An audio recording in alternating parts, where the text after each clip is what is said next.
नमस्कार, स्वागत है आपका वीके न्यूज में। कांग्रेस के नेता पहले ही पाकिस्तान परस्ती के लिए जाने जाते रहे हैं, लेकिन जो खबर मध्य प्रदेश से सामने आई है उसे सुनकर आप हैरान हो जाएंगे कि ये नेता था या गुंडा।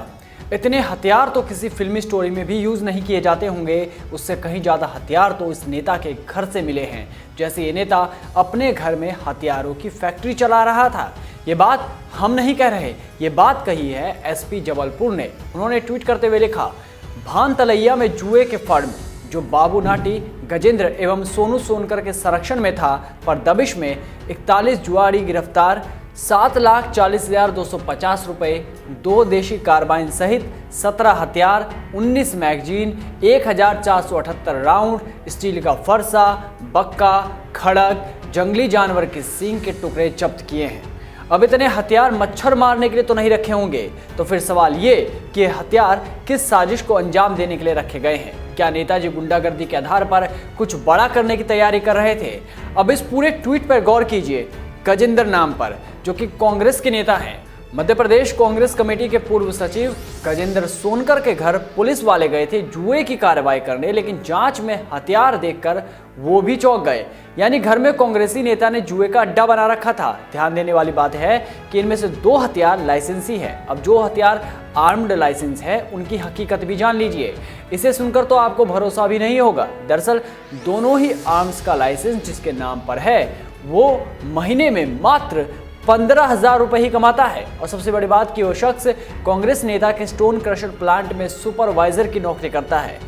खैर, पुलिस ने सोमवार को सुपरवाइजर को गिरफ्तार कर लिया। जब पूछताछ की गई तो पता चला कि गजेंद्र उर्फ गज्जू ने ही सुपरवाइजर के नाम पर लाइसेंसी आर्म्स खरीदे थे। जब ये बात पता चली तो पुलिस अधिकारियों की भी भौहें तन गई कि मात्र 15,000 कमाने वाले सुपरवाइजर को लाइसेंस कैसे मिल गया, इसको लाइसेंस दिया किसने, इस पे किन किन अधिकारियों की मिलीभगत थी, ये भी अब जांच का विषय है। कहा जा रहा है कि 2014 में एक आपराधिक प्रकरण में नाम आने के बाद गजेंद्र के लाइसेंस रद्द कर दिए गए थे, जिसके बाद गजेंद्र ने दूसरा रास्ता अपनाया और उसने कर्मचारी के नाम पर लाइसेंस हासिल किया। खैर, गज्जू ने पूरे साजो सामान के साथ अपना किला तैयार कर रखा था। घर के चारों ओर सीसीटीवी लगाए गए थे। इसके अलावा कंट्रोल रूम भी बना रखे थे और गार्ड भी तैनात कर रखा था। फिलहाल इस किले में सेंधमारी की गई। 1-2 नहीं बल्कि कई थानों ने मिलकर काम किया और पूरे ऑपरेशन को गोपनीय बनाए रखा।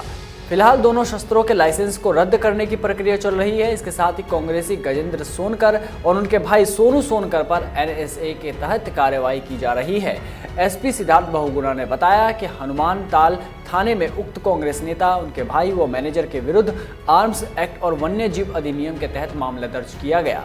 इस मामले में मैनेजर रजनीश वर्मा, गोटेगांव नरसिंहपुर निवासी भाईलाल पटेल, ओमकार उर्फ बबुआ सोनकर फरार हो गए हैं। सभी पर 5-5 हजार का इनाम घोषित किया गया है। कड़ी कार्रवाई करते हुए गजेंद्र की इनकम कहां से होती है इसका भी पता लगाया जाएगा। इसके लिए इनकम टैक्स को सूचित किया गया है। बता दें कि गजेंद्र का आलीशान मकान 4 करोड़ का है। बता दें कि जांच के दौरान 42 फोन भी बरामद किए गए थे। साथ ही कई जुआरियों को भी पकड़ा गया।